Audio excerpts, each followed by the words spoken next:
खौफ है। कलाम का टॉपिक है मेरे दिल में तेरी बातों का खौफ है। और जिस जिंदगी में खुदा का खौफ नहीं वो खुदा का भी नहीं, वो खुदा का भी नहीं, क्योंकि खुदा ये बात हमें सिखाएगा। आज के कलाम मुकद्दस में ज़बूर 119 और उसकी 161 आयत मुकद्दसा को हम तलावत करेंगे आज के कलाम में से। जी, जिसे मिल जाए पढ़ दे। उम्रा ने मुझे बेसबब सताया है, हाँ जी, लेकिन मेरे दिल में तेरी बातों का खौफ है। मेरे दिल में तेरी बातों का खौफ है। खुदावन के कलाम के पढ़े और सुने जाने पर खुदा की बरकत हो। आज का कलाम हमारी जिंदगियों में दो पहलू पर खुदा हमें सिखाएगा। एक खुदा का खौफ और दूसरा खुदा का कलाम, जो जिंदा, मौसर और ला तब्दील कलाम है, जो हमारी हड्डियों में, हमारे बंद बंद और गूदे गूदे में से होकर हमारे अंदर की सफाई करता है। हा? हमारे गुनाहों को वो काट कर बाहर ले आता है, ताकि हम वो जिंदगी पाए जो खुदा ने हमारे लिए हमेशा की जिंदगी रखी है। आमीन। यहां पर खुदा के कलाम मुकद्दस में हमने पढ़ा है, उम्रा ने मुझे बेसबब सताया है, लेकिन मेरे दिल में तेरी बातों का खौफ है। सेकंड आयत 162, मैं बड़ी लूट पाने वालों की मानिद तेरे कलाम से खुश हूं। मैं बड़ी लूट पाने वालों की मानिद तेरे कलाम से खुश हूं। मुझे झूठ से नफरत और कराहत है, लेकिन तेरी शरीयत से मोहब्बत है। मैं तेरी सदाकत के अहकाम के सबब से दिन में 7 बार तेरी सिताइश करता हूं। तेरी शरीयत से मोहब्बत रखने वाले मुत्मिन हैं, उनके लिए ठोकर खाने का कोई मौका नहीं। ठोकरें किन्हें लगती हैं? जो ठोकरों के लिए अपने आप में मौका बनाते हैं। और खुदावंद की शरीयत में जिनका ध्यान रहता है, जिस कलाम को वो अपनी जिंदगी में याद रखते हैं और हर वक्त खुदा के कलाम की बातों को सीखते और समझते और सुनते रहते हैं, उनकी जिंदगी में मुत्मिन दिल है। ओ भाई, दिल डगमगांदा नहीं, वो मुत्मिन है। और मुत्मिन दिल कलाम में लिखा है कि शिफा बख्श देता है। वो खराबियां पैदा नहीं करता, वो चुगली चुकारी नहीं करता, वो लोगों की उन बीमारियों और कमजोरियों को शिफा बख्श देता है। क्योंकि उस दिल में से जो दुआ निकलती है, किसी के लिए बरकत निकलती है, किसी के लिए खुशखबरी निकलती है, वो दिल दूसरे शख्स को क्या देता है? शिफा बख्श देता है। और ये सब किसके वसीला से है? कलाम के वसीला से, जो शरीयत से मोहब्बत रखते हैं। खुदा की कलाम की बातें दाऊद बयान कर रहा है, हा? क्योंकि दाऊद उसका सच्चा परस्तार था।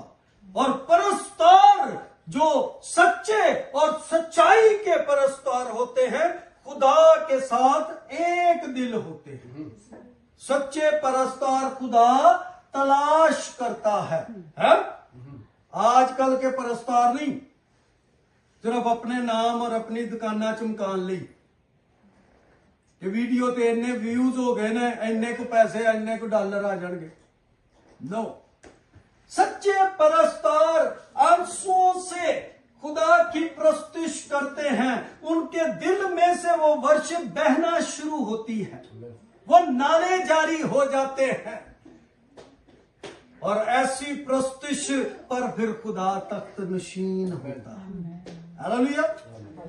कलाम में लिखा है कि खुदा इस्राएल की प्रस्तुति पर तख्त नशीन होता है, क्योंकि खुदा के हजूर में जब प्रस्तुति रूह और सच्चाई से की जाती है तो खुदा फिर वहां पर आता है, फिर उतर आता है, अपनी हजूरी को फिर वो दिखाता है। वो वहां पर फिर मौजात का दरिया जारी होता है, वो गूंगे बोलते हैं, लंगड़े चलते हैं, अंधे देखते हैं, कोड़ी शिफा पाते हैं और इन मौजात का दरिया जारी होता है।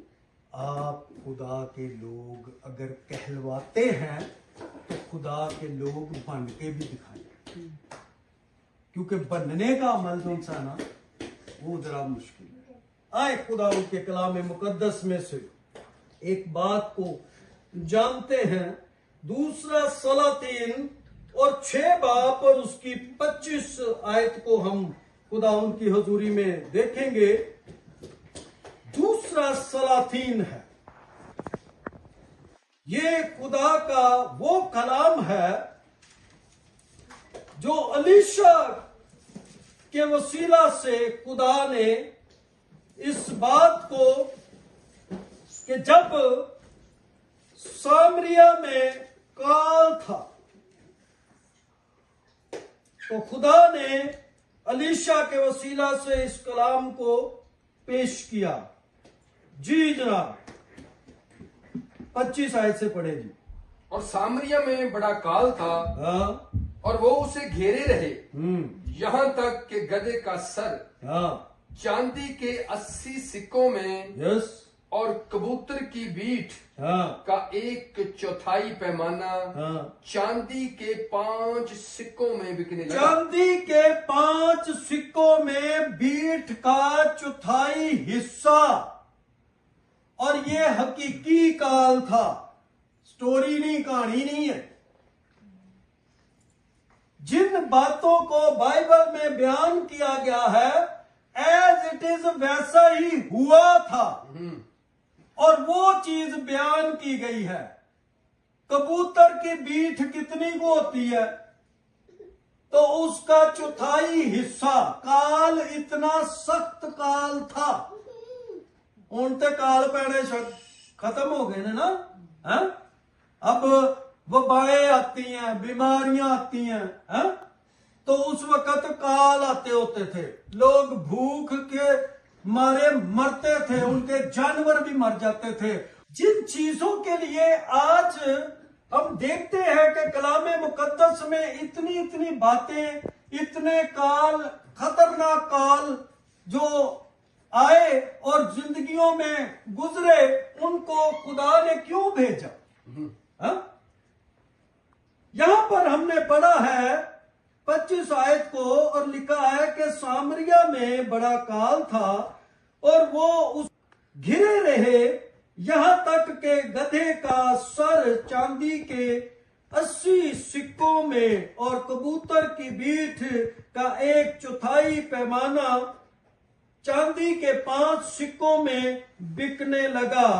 और जब शाह इस्राएल दीवार पर जा रहा था तो एक औरत ने उसकी दुहाई दी और कहा, ऐ मेरे मालिक, ऐ बादशाह, मदद कर।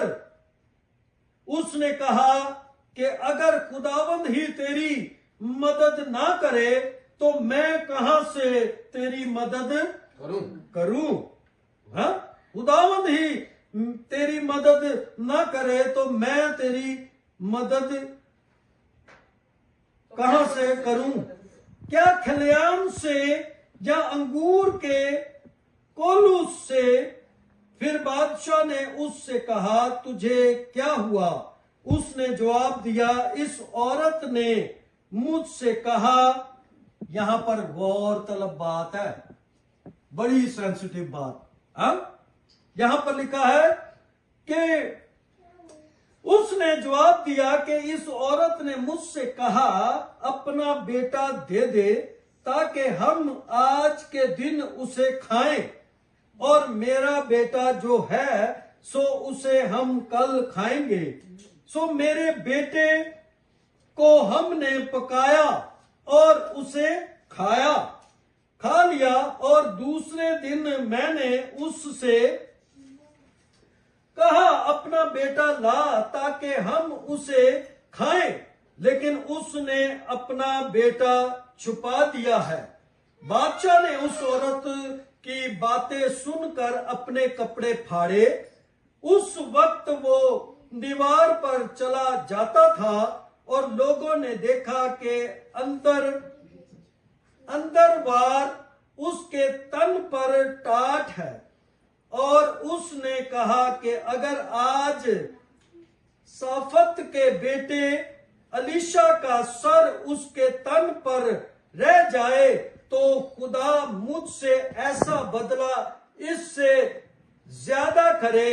लेकिन अलीशा अपने घर में बैठा रहा और बुजुर्ग लोग उसके साथ बैठे थे, और बादशाह ने अपने हजूर से एक शख्स को भेजा, पर इससे पहले कि वो कासिद उसके पास आए उसने बुजुर्गों से कहा, देखते हो कि उस कातिल ज़ादा ने मेरा सर उड़ा देने को एक आदमी भेजा है।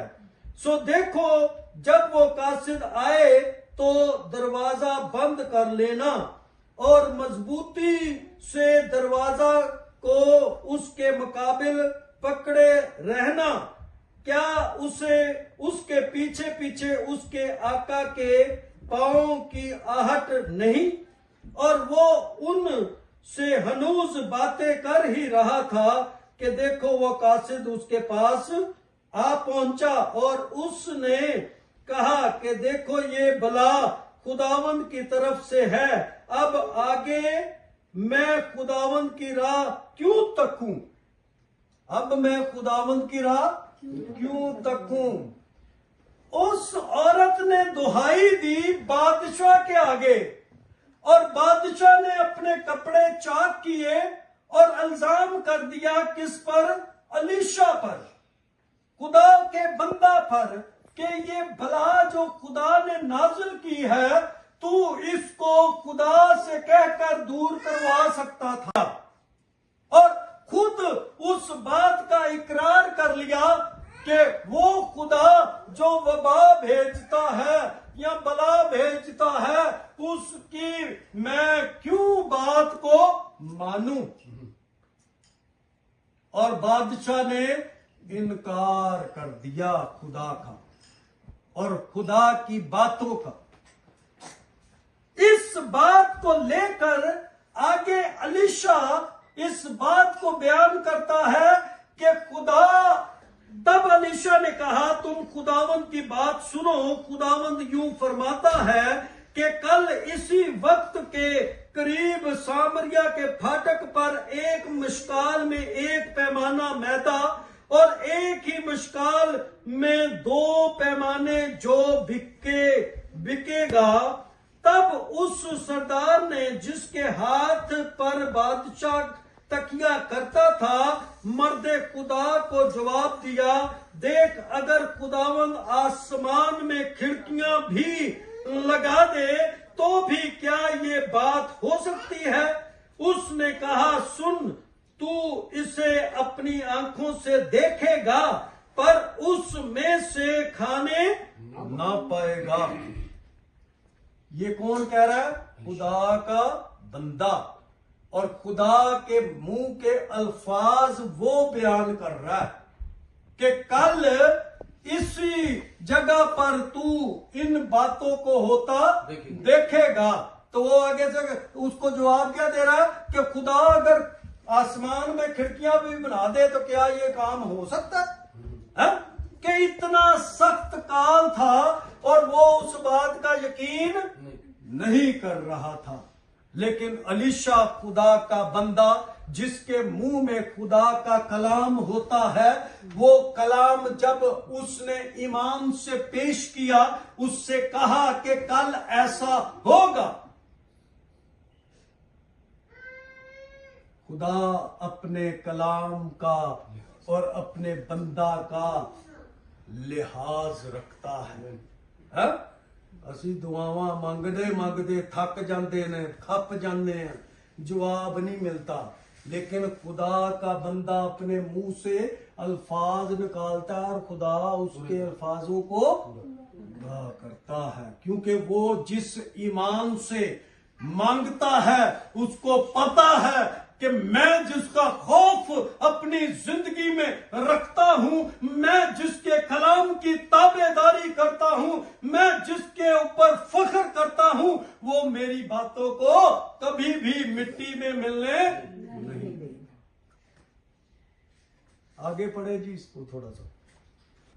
और उस जगह जहां से फाटक में दाखिल होते थे, हाँ जी, 4 कोढ़ी थे। यस, यहां पर 4 कोढ़ी हैं जो उस शहर से बाहर निकाले गए, और वो कहां पर रहते हैं? फाटक में रहते हैं। है कोढ़, है उनकी जिंदगी में है लानत, लेकिन खुदा अब उनसे काम लेगा। आगे देखें जी, सुने जरा गौर से। उन्होंने एक दूसरे से कहा, यस, हम यहाँ बैठे बैठे क्यों मरे? हाँ, अगर हम कहें कि शहर के अंदर जाएंगे हाँ, तो शहर में काल है और हम वहां मर जाएंगे, और अगर यहीं बैठे रहें तो भी मरेंगे। यस, सो आओ हम अरामी लश्कर में जाएं, अगर वो हमको जीता छोड़े तो हम जीते रहेंगे, यस, और अगर वो हमको मार डाले तो हमको मरना ही तो है। हाँ, बस वो शाम के वक्त उठे कि अरामियों की लश्करगाह को जाएं, और जब वो अरामियों की लश्करगाह के बाहर की हद पर पहुंचे तो देखा कि वहां कोई आदमी नहीं। अरामी लश्कर जंग के लिए बैठे हैं और कोई उनकी तरफ जा नहीं सकता, और वो लोग जो कोढ़ के मारे हैं उन्होंने फैसला कर लिया। फैसला इस बात का कर लिया कि मरना तो है ही है, चाहे हम इस कोढ़ से मर जाएं और चाहे हम अरामियों के सामने जाकर उनसे मर जाएंगे जरूर। जिस इंसान में ये एबिलिटी नहीं है कि वो अपनी जिंदगी के साथ फैसला ठीक कर सके, अपने जीने का और अपने मरने का, आज इसी कश्क मकश में दुनिया गर्क हुई जा रही है कि वो फैसला नहीं कर रही कि हमें किसकी प्रस्तिश करनी है, जिंदा खुदा की या अबलीस की, है? और कुछ देर के लिए वो खुदा के हो जाते हैं तो कुछ देर के लिए वो अबलीस के खाते में चढ़ जाते हैं। इसलिए दोगली जिंदगी के वो उस बेड़े में हमेशा पांव रखते हैं और हमेशा वो डूब जाते हैं।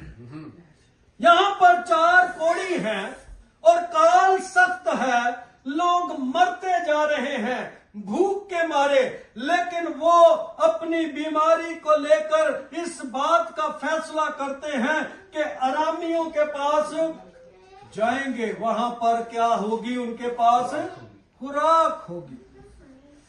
और जब वो जाते हैं तो वहां पर कोई शख्स, खेमे खाली, घोड़े खड़े हुए हैं और उनके गधे भी खड़े हुए हैं, और एक शख्स नहीं उन खेमों में। आगे बढ़े जी थोड़ा सा। क्योंकि खुदावन ने रथों की आवाज और घोड़ों की आवाज, बल्कि एक बड़ी फौज की आवाज, हाँ जी, अरामियों की लश्कर को सुनवाई। हाँ, सो वो आपस में कहने लगे कि देखो, शाह इस्राइल ने हत्तियों के बादशाहों और मिस्रियों के बादशाहों को हमारे खिलाफ उजरत पर बुलाया है हाँ, ताकि वो हम पर चढ़ आए। हाँ, इसलिए वो उठे और शाम को भाग निकले हाँ, और अपने डेरे और अपने घोड़े और अपने गधे बल्कि सारी लश्करगाह जैसी की तैसी छोड़ दी हाँ, और अपनी जान लेकर भागे। हाँ जी। चुनाचे जब ये कोड़ी लश्करगाह की बाहर की हद पर पहुंचे तो एक डेरे में जाकर उन्होंने खाया पिया और चांदी और सोना और लिबास हाँ, वहां से ले जाकर छुपा दिया हाँ जी। और लौट कर आए और दूसरे डेरे में दाखिल होकर वहां से भी ले गए और जाकर छुपा दिया। फिर वो एक दूसरे से कहने लगे, हम अच्छा नहीं करते, आज का दिन खुशखबरी का दिन है आमीन। और हम खामोश हैं। हाँ, अगर हम सुबह की रोशनी तक ठहरे रहें हाँ, तो सजा पाएंगे। यस। बस आओ हम जाकर बादशाह के घराने को खबर दें। बादशाह के घराने को क्या दे? खबर दें। खबर दे। ये एक वो काम हुआ जो इंसान की ताकत से बाहर था और खुदा ने उस लश्करगाह के करीब ऐसी आवाजें उन्हें सुनाई दी, अरामी खौफजदा हो गए कि शायद इस्राएलियों ने उजरत पे बादशाहों को साथ मिलाकर फौजों को लेकर हम पर चढ़ाई कर दी है। खुदा जब काम करता है ना, खुदा के तरीकेकार सीखा करें बाइबल में से कि कैसे कैसे खुदा बाइबल में से काम करता है आपकी जिंदगियों के लिए, आपकी नस्लों तक के लिए वो काम आएंगी बातें। जो बाइबल के फॉलोअर है ना, वो अपनी जिंदगी में बाइबल के कानून के मुताबिक अपने बच्चों की तरबियत करते हैं। आज इतने इतने बच्चे प्रोफेसीज कर रहे हैं, किनके? मुकद्दसों के, जिनकी तरबियत कलाम के मुताबिक उन्होंने की है, जिनको दिन रात खाने पीने के साथ वो कलाम नोश करवाते हैं। और उन जिंदगियों के लिए कि यहां पर खुदा का कलाम, जिंदा कलाम, कौन सा कलाम? जिंदा कलाम काम कर रहा है। उथे कोई लीशा नहीं गया, नबी नहीं भेजा, खुदा ने खुद अपने कलाम की कुदरत से वहां पर ऐसी गर्जें आवाजें पैदा की कि वो उनके खौफ से भाग गए, अपने कपड़े भी छोड़। और ये जो चार कोड़ी हैं, इन्हां दी हुण ईमानदारी देखो। पेट पूजा की, खाया पिया है, रजे बजे है। एक बड़ी लूट उन्हें मिल गई और उन्होंने वो सब कुछ लूट लिया। पहले एक खेमे में गए, दूसरे खेमे में गए, खाना पीना और उनके कपड़े और सोना चांदी इकट्ठा किया। फिर जमीर ने मलामत किया है, क्योंकि खुदा का काम हो रहा था। ऊपर खुदा का रूह उनके मंडला रहा था, जुम्बश कर रहा था। वो उनको एहसास दिलवाता है कि तुम ये गलत कर रहे हो। वहां पर उनकी जिंदगी में क्या आया? खौफ आया। खुदा का खौफ हमारे दिलों में हमें जिंदगी बख्शता है। हालेलुया। और यहां पर हम इस बात को जब पढ़ते हैं तो वो कहां पर गए हैं? बादशाह के पास। कि बादशाह को, उसके घराने को बताते हैं कि वहां पर तो कोई अरामी नहीं है, वहां पर तो उनके घोड़े और तमाम तर मालो दौलत ऐसे ही पड़ा है। और वो जब बादशाह के पास गए, थोड़ा सा आगे पढ़े जी इसको, 9 आयत से 10। हाँ जी 10। सो उन्होंने आकर शहर के दरबान को बुलाया और उनको बताया कि हम अरामियों की लश्करगाह में गए, और देखो वहां ना आदमी है ना आदमी की आवाज, सिर्फ घोड़े बंधे हुए और गधे बंधे हुए और खैमे जूं के तू हैं। और दरबानों ने पुकार कर बादशाह के महल में खबर दी। तब बादशाह रात ही को उठा और अपने खादमों से कहा कि मैं तुमको बताता हूँ अरामियों ने हमसे क्या किया है। वो खूब जानते हैं कि हम भूखे हैं। सो वो मैदान में छुपने के लिए लश्करगाह से निकल गए हैं और सोचा है कि जब हम शहर से निकलें तो वो हमको जीता पकड़ लें और शहर में दाखिल हो जाएं। और उसके खादमों में से एक ने जवाब दिया कि जरा कोई उन बचे हुए घोड़ों में से जो शहर में बाकी हैं 5 घोड़े ले, वो तो इसराइल की सारी जमायत की मानद हैं जो बाकी रह गई है, बल्कि वो उस सारी इसराइली जमात की मानद है जो फना हो गई और हम उनको भेज कर देखे। सो उन्होंने 2 रथ घोड़ों समेत लिए और बादशाह ने उनको अरामियों की लश्कर के पीछे भेजा कि जाकर देखें। और वो उनके पीछे यरदन तक चले गए और देखो सारा रास्ता कपड़ों और बर्तनों से भरा पड़ा था जिनको अरामियों ने जल्दी में फेंक दिया था। यहाँ तक कि वो भागते भागते अपने कपड़े और बर्तन भी रास्ते में छोड़ गए। इस कदर उनकी जिंदगी में खुदा ने खौफ को बढ़ा दिया और वो खौफ उनकी जिंदगी में उनको सब मालो दौलत भूल गया और वो अपनी जान सिर्फ बचाकर भागे। लेकिन बादशाह ने उनको अपने लोगों को उसके पीछे तस्दीक के लिए भेजा और वहां पर जब ये पहुंच गए तो यहाँ पर हम 19 आयत को पढ़ते हैं तो लिखा है कि और उस सरदार ने मर्दे खुदा को जवाब दिया था कि देख, अगर खुदावंद आसमान में खिड़कियां भी लगा दे तो भी क्या ऐसी बात हो सकती है। और इसने कहा था कि तू अपनी आंखों से देखेगा पर उसमें से खाने न पाएगा। सो उसके साथ ठीक ऐसा ही हुआ, क्योंकि वो फाटक में लोगों के पांव के नीचे दबकर मर गया। आंखों से उसने देखा जरूर। किस बात को? 18 आयत को पढ़ें जी इसको। और मर्दे खुदा ने जैसा बादशाह से कहा था कि कल इसी वक्त के करीब एक मिसकाल में 2 पैमाने जौ और एक ही मिसकाल में 1 पैमाना मैदा सामरिया के फाटक पर मिलेगा।